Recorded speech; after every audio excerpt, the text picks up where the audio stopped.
My name is James Bagwell, and I'm just really thrilled to have an opportunity to share with you some of our past events and also talk to you about the most recent season of the Collegiate Chorale. When Collegiate Chorale was formed in 1941 by Robert Shaw, he wrote the following on a brochure, and I think it's worth quoting.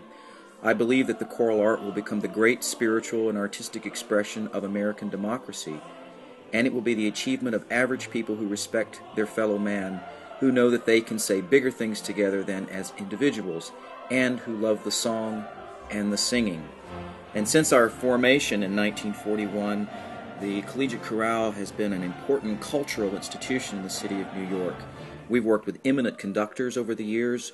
One of the most famous and influential for us was Arturo Toscanini, who, as you can see, a photograph of him conducting the chorale in the NBC Symphony Orchestra in a Verdi Requiem performance at Carnegie Hall in 1948. We performed at the United Nations in the 1950s, and in 1981, Mayor Ed Koch declared it Collegiate Chorale Day in honor of the chorale's 40 years of cultural service to the United States and to New York City.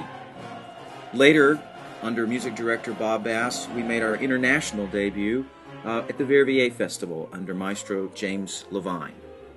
Our 70th anniversary season was one of the most exciting of the Collegiate Chorale, and we performed for almost 30,000 people this past year. We opened our season with Rossini's great opera Moïse et Pharaon, which was the first time that work had been heard in New York in many, many years. We had some great soloists, including James Morris, Marina Rebecca, Kyle Kettleson, Eric Cutler, and Angela Mead, along with the American Symphony Orchestra. In January, we performed Bruckner's Te Deum and Tippett's A Child of Our Time, with Nicole Cabell, Marietta Simpson, John Relier, and Russell Thomas, again working with the American Symphony Orchestra. In April, the Collegiate Chorale presented its very first production of a Gilbert and Sullivan operetta. We chose The Mikado because of its such incredible popularity and also because it may be one of their best pieces. We had a great cast, including Kelly O'Hara, Jason Daniely, Victoria Clark, and Christopher Fitzgerald. Conductor and director Ted Sperling joined us again, and we also featured the American Symphony Orchestra. It was just a great night. We closed our season in May with a concert that I called Contemporary Voices at St. Bartholomew's Church in New York City. One of the works included Copland's In the Beginning, which was actually premiered by the Collegiate Chorale in 1947. We also presented the New York premiere of Avner Dorman's Psalm 67, along with Poulenc's great setting of the Gloria text. We were joined by Christopher Cregan on the organ. In addition to the concerts that we presented ourselves, we were also very thrilled to be invited by other organizations. We did 5 concerts with the American Symphony Orchestra and 2 concerts featuring the music of Philip Glass, including the film Koyaanisqatsi, which was presented by the New York Philharmonic, and we also got to perform with the Philip Glass Ensemble in that concert. I was really privileged to conduct a work called Another Look at Harmony Part 4 with the Brooklyn Youth Chorus at the Tune-In Music Festival at the Park Avenue Armory in February. This season we continued to build on our vibrant education program. We had some 50 students from 8 high schools in our side-by-side program. We held 5 master classes led by some great clinicians, including one by Martina Arroyo.